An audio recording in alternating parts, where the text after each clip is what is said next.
Now, we want to give a very practical explanation of the concept of subcontracting and partnership. And we are saying that we have a large-scale enterprise which is called the Zobolo Fruit International, and this is an agro-based processing company that is based in Pram Pram, for example. Now, this company needs to meet a certain market segment in the Ghanaian market space, and that market segment says that they want a Zobolo drink that has certain key features. Example, an astringent Zobolo drink that is very mild on flavor. Now, for the Zobolo Fruit International to be able to meet that, they would require a certain input for them to transform into a Zobolo drink. Now, since Zobolo Fruit International would not be able to move leg and muscle all around to look out for this, they subcontract this requirement to 5 key subcontractors. These are 5 key companies that should be able to meet the company requirement in order to meet Zobolo Fruit International's Zobolo drink that is going on the Ghanaian market. So these 5 companies that we want to describe here as small and medium enterprises. The first being Hibiscus Zobolo. And we are saying that this company, the subcontractor here, should be able to meet the key requirements of the Zobolo Fruit International. And what they require, for instance, is that the petal of the Hibiscus Zobolo should come in either we call it maroon or blood red to purple. And so that is what they would require. Anything short of that means that the SME is not meeting that requirement. For instance, if they bring in yellowish brown petal, then they are not meeting the requirement of the LSE. So they need to come in with the specific requirements of the LSE. The same with water. They require soft water, and therefore you need to provide them with soft water. The same with sugar. They require brown sugar rather than white sugar, and therefore you need to provide them with that. And then when you take ginger, they also require a mild form of ginger, and that is what the SME is supposed to supply to the Zobolo Fruit International. And lastly, the flavorings, the same. So each one of these companies would have to meet the requirement set by the food processing or agro processing company. And in the process of engagement, we set a platform where the SMEs, or in this case, we are using just a company, one single company, so the SME and then the LSE can engage.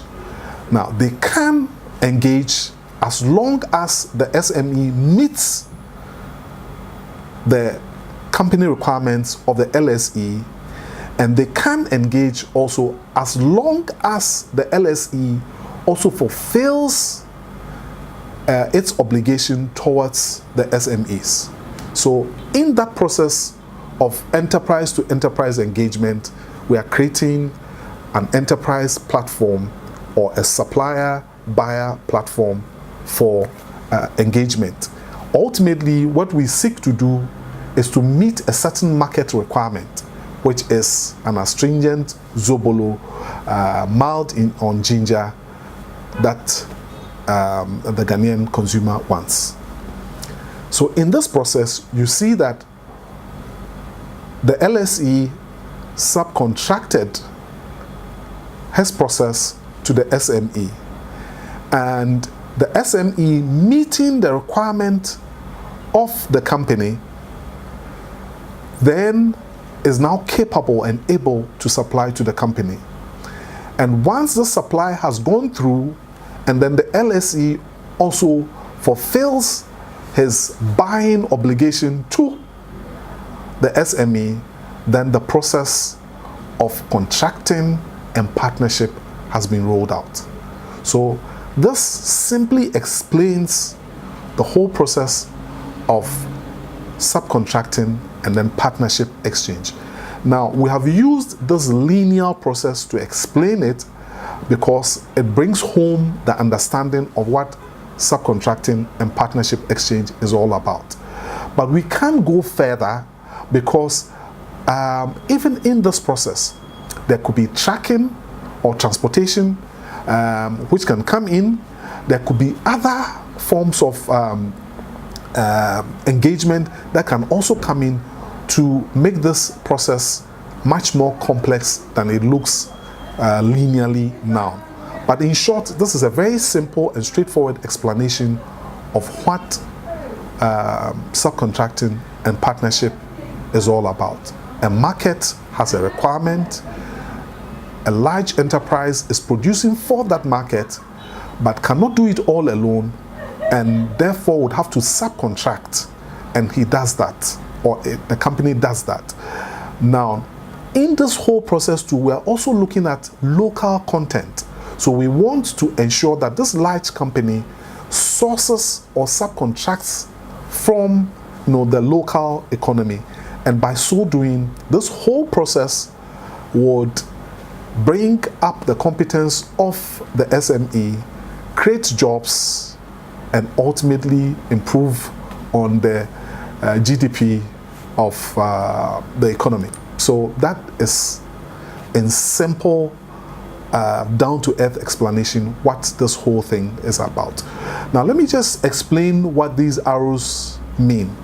So we are starting from this end. We are saying that there is a market requirement that this company, through this arrow, has to fulfill.